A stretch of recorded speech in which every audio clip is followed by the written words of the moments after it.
Hello friends, आप सभी का स्वागत है हमारे यूट्यूब चैनल आईटी जे में। मैं हूं जयदीप और आज हम बात करने वाले हैं इफेक्टिवनेस और एफिशिएंसी के बारे में। तो फ्रेंड्स, आज हम जानने वाले हैं कि इफेक्टिवनेस और एफिशिएंसी क्या होते हैं, इनके बीच में क्या डिफरेंस है, क्या कंपैरिजन है और इसको हम एक इजी वे में एग्जांपल के थ्रू समझने वाले हैं। तो चलिए फ्रेंड्स, स्टार्ट करते हैं। तो चलिए फ्रेंड्स, एक बार वीडियो स्टार्ट करने से पहले फैकल्टी क्रेडिट्स देख लेते हैं जिसके बेस पर हमने ये वीडियो बनाई है। तो चलिए फ्रेंड्स, आगे चलते हैं। और फ्रेंड्स, ये हमारा ट्रेनिंग इंडेक्स है जिसके बेस हम आज के वीडियो को पूरा करने वाले हैं। इसके अलावा फ्रेंड्स, मैं आपको बता दूं, अगर आपको हमारा इस टॉपिक के ऊपर स्टडी मटेरियल या ई बुक चाहिए तो जो उसका नीचे लिंक है डिस्क्रिप्शन में दिया हुआ है, आप उसको वहां से ले सकते हैं। तो चलिए फ्रेंड्स, आगे चलते हैं। तो चलिए फ्रेंड्स, अब हम एफिशिएंसी एंड इफेक्टिवनेस को कुछ पर्टिकुलर पैरामीटर के ऊपर रखते हुए हम डिस्कस कर लेते हैं। तो सबसे पहले बात करें डेफिनेशन के तौर पे, तो जो एफिशिएंसी है वो है किसी भी काम को सही तरीके से करना या परफेक्ट वे में करना। इसी के बिहाफ पे अगर हम बात करें इफेक्टिवनेस की, तो जो इफेक्टिवनेस है वो है सही काम को करना या परफेक्ट काम को करना। आई थिंक आप मे बी कंफ्यूज हो गए होंगे, तो इसको हम फर्दर डिस्कस करते हैं सो दैट कि आपको इजीली समझ में आ जाए।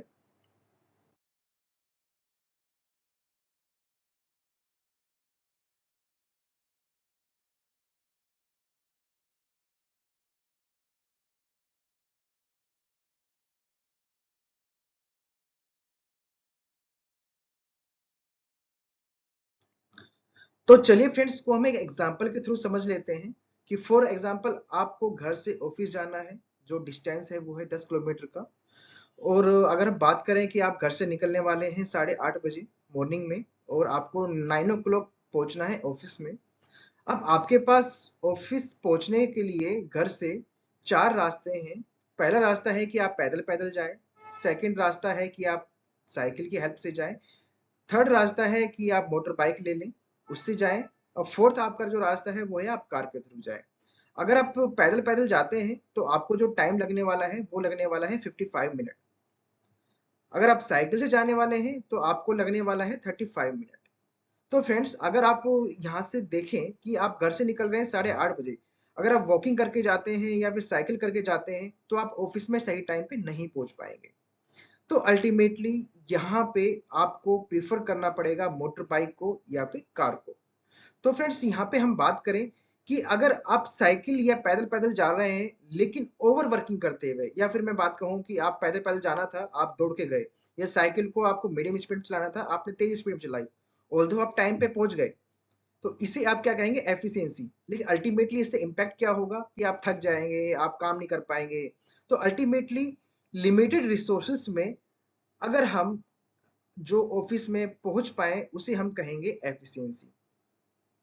इफेक्टिवनेस में हम क्या कहेंगे कि हम प्रॉपर वे में सही तरीके से ऑफिस में पहुंच पाए और हमें उससे कोई इम्पैक्ट ना आए, कोई दिक्कत ना आए। जैसे कि बात करें फॉर एग्जांपल, आप मोटर बाइक के थ्रू जाने वाले हैं या कार के थ्रू जाने वाले हैं, तो जो उसमें आपको ट्रेवल टाइम लगने वाला है वो लगने वाला है 30 मिनट से भी कम। तो अल्टीमेटली आप टाइम पे भी पहुंच जाएंगे और आप थकेंगे भी नहीं। तो अल्टीमेटली अगर आप यहाँ पे साइकिल या फिर पैदल रन करते हुए जाते हैं सो दैट कि आप टाइम पे पहुंच जाए ऑफिस, तो उसे हम कहेंगे एफिशिएंसी। मीन्स लिमिटेड रिसोर्सेस में हमने काम को पूरा किया।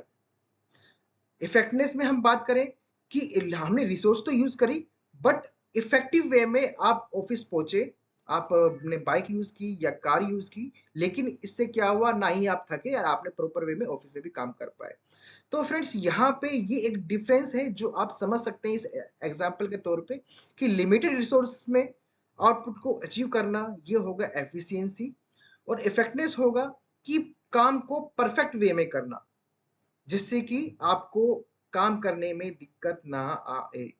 ठीक है, तो चलिए फ्रेंड्स, आगे चलते हैं। आई थिंक आपको इस एग्जांपल के तौर पे आपको इजीली समझ में आ गया होगा दोनों डिफरेंस के बारे में।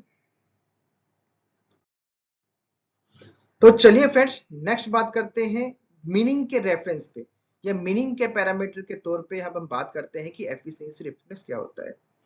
तो फ्रेंड्स, एफिशिएंसी जो है वो एक रिलेशनशिप है कि जो आपने रिजल्ट अचीव किया और जो आपने रिसोर्स यूज किया, मींस आउटपुट और इनपुट के बीच में रिलेशनशिप को दर्शाता है एफिशिएंसी, है ना। इसके अलावा बात करें इफेक्टिवनेस की, तो इफेक्टिवनेस है कि हमने प्लान्ड एक्टिविटी को, जो हमने प्लान किया था या जो हमने टारगेट लिया था, उसको किस लेवल तक हम अचीव कर पाए, किस लेवल तक हम रिजल्ट को अचीव कर पाए, तो उसे हम कहेंगे इफेक्टिवनेस। तो फ्रेंड्स आई थिंक यहाँ पे और आपको क्लियरिटी हुई होगी इफेक्टिवनेस और एफिशिएंसी के बारे में। अब हम नेक्स्ट बात करते हैं एम्फेसिस के तौर पे कि एफिशिएंसी और इफेक्टिवनेस क्या होता है। एम्फेसिस के बेस पे जो एफिशिएंसी है वो इनपुट और आउटपुट पे डिपेंड होती है, मींस इनपुट हमने क्या लिया और आउटपुट हमने क्या अचीव किया। लेकिन जो इफेक्टिवनेस है वो डिपेंड होती है या वो एम्फेसाइज करती है रिजल्ट को, कि हमने रिजल्ट को किस लेवल तक अचीव किया, है ना। तो ये एक एम्फेसिस के बेस पे है, दोनों के बीच में कंपैरिजन। अब बात करते हैं फोकस के पॉइंट ऑफ व्यू से। जो एफिशिएंसी है वो इंटरनल परफॉर्मेंस को दर्शाता है, लेकिन जो इफेक्टिवनेस है वो एक्सटर्नल परफॉर्मेंस को दर्शाता है। फॉर एग्जाम्पल हम बात करें, हम इंटरनली अपने डिपार्टमेंट की परफॉर्मेंस को वेरीफाई कर रहे हैं, वो परफॉर्मेंस जिससे कि एक्सटर्नल परफॉर्मेंस को कोई भी इंपैक्ट ना हो, उसे हम कहेंगे एफिशिएंसी पैरामीटर। लेकिन वो पैरामीटर, वो परफॉर्मेंस जिससे कि आपके कस्टमर की परफॉर्मेंस डायरेक्ट इंपैक्ट होती है, उसी हम कहेंगे एक्सटर्नल परफॉर्मेंस, और वो पैरामीटर होगा इफेक्टिवनेस के पैरामीटर। ओके, तो चलिए फ्रेंड्स नेक्स्ट डिस्कस करते हैं ओरिएंटेशन के बेस पे। तो ये जो एफिशिएंसी जो है वो ऑपरेशन बेस है, मींस पर्टिकुलर एक एक्टिविटी, एक प्रोसेस के बेस पे, के बिहाफ पे एफिशिएंसी फोकस करती है। लेकिन जो इफेक्टिवनेस है वो स्ट्रेटेजी को फोकस करती है, मींस अल्टीमेट जो आपका बिजनेस का जो स्ट्रेटेजी है, जो अल्टीमेटली जो बिजनेस का आपका टारगेट है, उसको फोकस करते हुए ये इफेक्टिवनेस पैरामीटर डिफाइन करते हैं। ठीक है फ्रेंड्स, आई थिंक आपको बहुत लेवल तक आपको समझ में आ गया होगा। लेकिन अगर आपको थोड़ा सा अभी भी कुछ कंफ्यूजन है तो फर्दर हम एग्जांपल्स जान लेते हैं, जिसके बेस पे आपको पूरी क्लैरिटी हो जाएगी कि इफेक्टिवनेस क्या है और एफिशिएंसी क्या है। तो चलिए फ्रेंड्स नेक्स्ट चलते हैं। तो फ्रेंड्स अब हम एग्जांपल्स के तौर पे इफेक्टिवनेस एंड एफिशिएंसी को थोड़ा सा जान लेते हैं और आपको डिफरेंस समझ में आ जाएगा इसके बेस पे। तो फ्रेंड्स अगर बात करें हम मेंटेनेंस प्रोसेस के बेस पे, तो जो एफिशिएंसी है वो आएगा मेंटेनेंस कॉस्ट, मींस एफिशिएंसी का जो पैरामीटर है उसको मेंटेनेंस कॉस्ट के थ्रू समझ सकते हैं।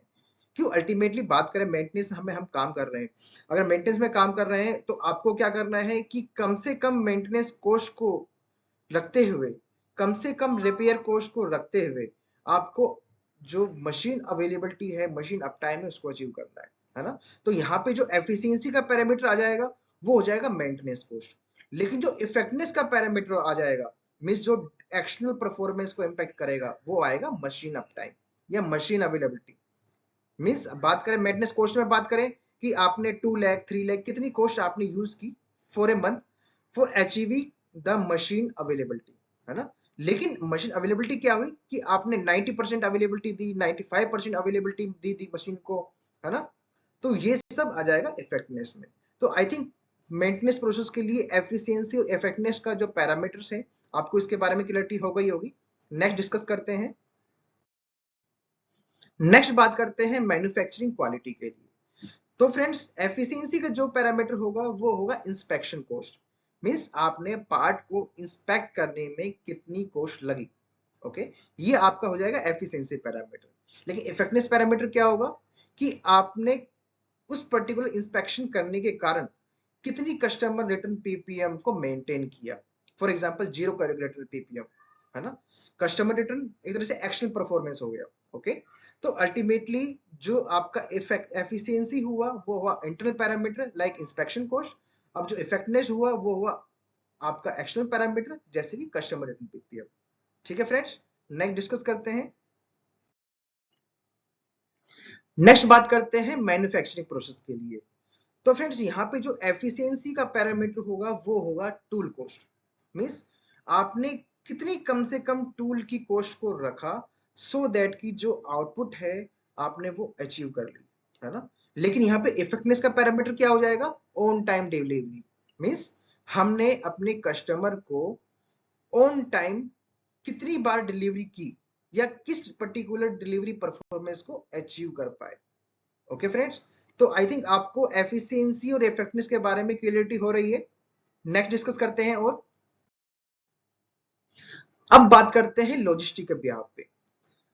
फ्रेंड्स, जो फ्रेट कॉस्ट है, ओके, मिस आपने कस्टमर सेटिस्फेक्शन को अचीव करने के लिए, ऑन टाइम डिलीवरी को अचीव करने के लिए कितनी फ्रेट कॉस्ट रखी, कितनी फ्रेट कॉस्ट आई, ओके, ये आपका होगा लॉजिस्टिक का एफिशिएंसी पैरामीटर। ओके, क्योंकि ये इंटरनल पैरामीटर है।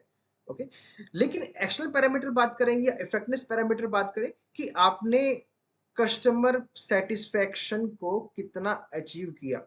फॉर एग्जाम्पल 100% कस्टमर सेटिस्फेक्शन आपने अचीव किया, 100% ऑन टाइम डिलीवरी आपने अचीव की, तो वो आपका हो गया एफिशिएंसी पैरामीटर। और जो फ्रेट कॉस्ट है वो आपका हो गया efficiency parameter. Okay, I think आप बिल्कुल क्लियर हो गए होंगे इस पॉइंट के ऊपर। तो फ्रेंड, जैसा कि हमने डिस्कस किया अभी तक, हमें इफेक्टिवनेस और एफिशिएंसी दोनों के बीच में एक बैलेंसिंग रखनी पड़ेगी, जिससे कि हमारा ओवरऑल परफॉर्मेंस और जो इंटरनल परफॉर्मेंस दोनों अचीव हो जाए। ओके, तो अगर हम इफेक्टिवनेस और एफिशिएंसी के बीच में एक चार्ट प्लॉट करें, ओके, तो यहाँ पे 4 कैटेगरी निकल के आएंगी। अब वो 4 कैटेगरी कौन कौन सी हो सकती है? फर्स्ट हो सकती है high efficiency high effectiveness. Means हमने इंटरनल टारगेट भी पूरा किया, प्लस में जो एक्चुअल परफॉर्मेंस थी वो भी अचीव कर ली। फॉर एग्जांपल अगर हम बात करें, आपने डिफाइन किया हुआ था कि जी हमें मोर देन 90% का अप टाइम होना चाहिए, तो आपने मोर देन 90% का अप टाइम भी अचीव कर लिया। और जो मेंटेनेंस कॉस्ट है वो भी लो रही। मीन्स आपका जो टारगेट था कि जी आपका 1% से ज्यादा मेंटेनेंस कॉस्ट नहीं होनी चाहिए, वो उससे कम रही। तो वो आ जाएगा हमारा हाई एफिशिएंसी हाई इफेक्टिवनेस में। अब जो सेकंड कैटेगरी है वो है लो एफिशिएंसी हाई इफेक्टिवनेस। मीन्स अगर हम यहाँ बात करें, जो आपने टारगेट डिफाइन किया हुआ था कि मोर देन 90% का अप टाइम होना चाहिए मशीन का, वो आपने पूरा कर लिया, लेकिन जो आपकी मेंटेनेंस कॉस्ट है वो हाई रही। मीन्स जो इंटरनल परफॉर्मेंस है वो अचीव नहीं कर पाए, लेकिन जो एक्चुअल परफॉर्मेंस है वो आपने अचीव कर ली। तो वो आ जाएगा आपकी सेकंड कैटेगरी लो एफिशिएंसी हाई इफेक्टिवनेस में। अब हम बात करें थर्ड कैटेगरी, जो है लो एफिशिएंसी एंड लो इफेक्टिवनेस। तो यहाँ पे हमने जो इंटरनल परफॉर्मेंस जो है और जो एक्चुअल परफॉर्मेंस जो है दोनों खराब रही।